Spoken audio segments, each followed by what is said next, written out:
Ini pelabuhan perikanan Lampulo, kota Banda Aceh.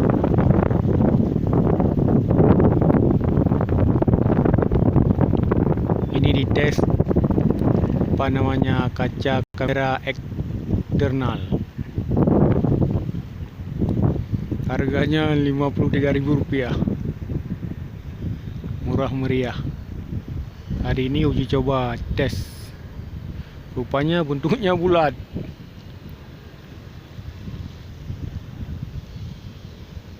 Maklum harga murah, kualitas pun jelek.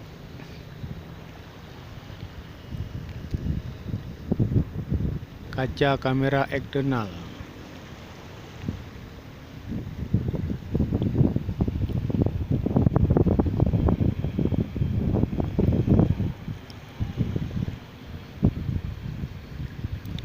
Tu Sabang. Yang nampak tu Sabang. Pulau Sabang.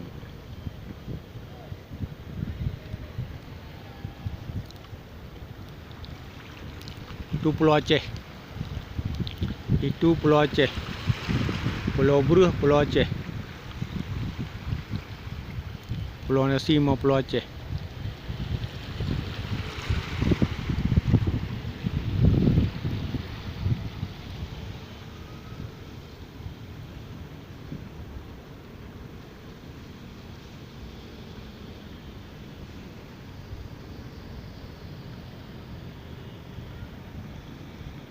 Ini pelabuhan perikanan Lampulo, Banda Aceh. Cuba kita kasih zoom.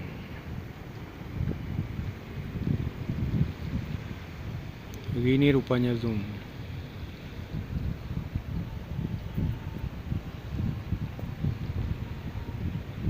Jelek nampaknya, berapa kali zoom ni.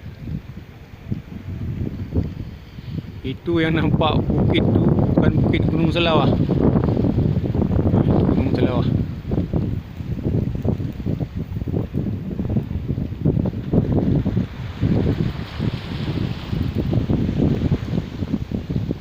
Zoom itu kurang baik.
Itu matahari nampaknya mulai ambil ancang-ancang untuk terbenam.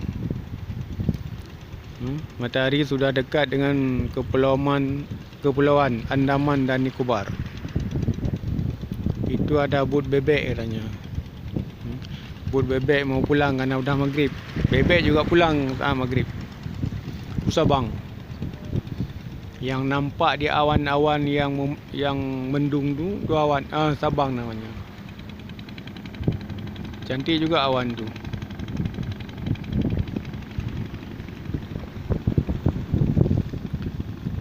Bot bebek.